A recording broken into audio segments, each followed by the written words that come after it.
Photo তুলিস? তোল আমার চেহারা তুল, ভালো করে তুলবি। আমার জন্য শাহরুখ খানের মতো লাগে। শাহরুখ খানের থেকে বেশি ভালো লাগছে। বলছে কিসে কিসে পুণ্য সঞ্চয় করা যায়, হ্যাঁ দেখায় পুণ্য আর দান আলাদা, পুণ্য আলাদা হয়। হ্যাঁ, যেমন ধরো টাকা পয়সা, জায়গা জমি, গাড়ি, এগুলো হচ্ছে দান। পুণ্য সঞ্চয় করতে গেলে কি কি লাগে শোনো। অন্ন, মানে কাউকে এক মুঠো খেতে দিলে কেমন লাগে? মজা লাগে। কাউকে গাছের ফল একটা দান করে দেখবি, খুব মজা লাগে, হ্যাঁ, আনন্দ লাগে। আর কাউকে যদি এক মুঠো অন্ন দান করি, ভাত খেতে দিস, কেমন? আর বস্ত্র, অন্ন বস্ত্র ফল করিলে দান হইবে পুণ্যের ফল। তিনটে জিনিস মর্তলোকের মানুষের, প্রত্যেকটা মানুষের কর্তব্য করা। গঙ্গার জল গোলা থাকে। গঙ্গা জল অনেক সময় স্নান করলে অপরাধ হয়। কি বলছি? আমরা যে গঙ্গায় স্নান করতে যাই, হ্যাঁ, অনেক সময় স্নান করলে অপরাধ হয়ে যায়। গঙ্গায় স্নান করবি, অনেক সময় অপরাধ হয়ে যাবে। হ্যাঁ, তার জন্য কেন অপরাধ হবে?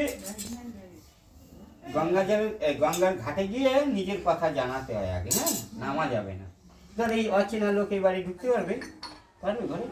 না, ডাকবে, তারপরে আস্তে আস্তে শুনবে, তারপরে হ্যাঁ আসেন আসেন। হ্যাঁ, ঠিক গঙ্গার ঘাটে গিয়ে আমাদের সবার কর্তব্য গঙ্গা মায়ের সঙ্গে আলোচনা করতে। মা, এসেছি তোমার কাছে, জানি না জ্ঞানে অজ্ঞানে কবে কোন অপরাধ করে ফেলেছি, কৃপা করে আপনি আমাকে শুদ্ধ করুন, আপনি আমাকে আশীর্বাদ করুন। হ্যাঁ, তখন বলে গঙ্গা জল নামতে হবে। হ্যাঁ, গঙ্গা জল তাহলে কি অনুমতি নেওয়া হলো না? আর যদি বিনা অনুমতিতে কেউ যদি গঙ্গায় স্নান করতে যায়, ঘাটে যখনই গঙ্গায় নামবে, কি দেবে আগে? পাও পক্ষে লাঠি মারা হয়ে যাবে, তাই না? ঠিক, তার জন্য গঙ্গা জল থেকে সাবধান হতে হবে সবার। আসো, চলে আসো। আমাকে ভালো লাগছে না বল? Smart smart. হ্যাঁ, খুব সুন্দর দেখা যাচ্ছে।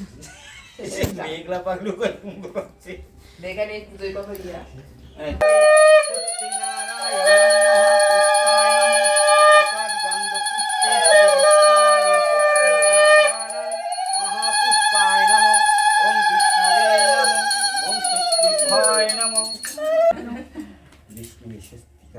বিষ্ণু নারায়ণ না পাগলি কত এবার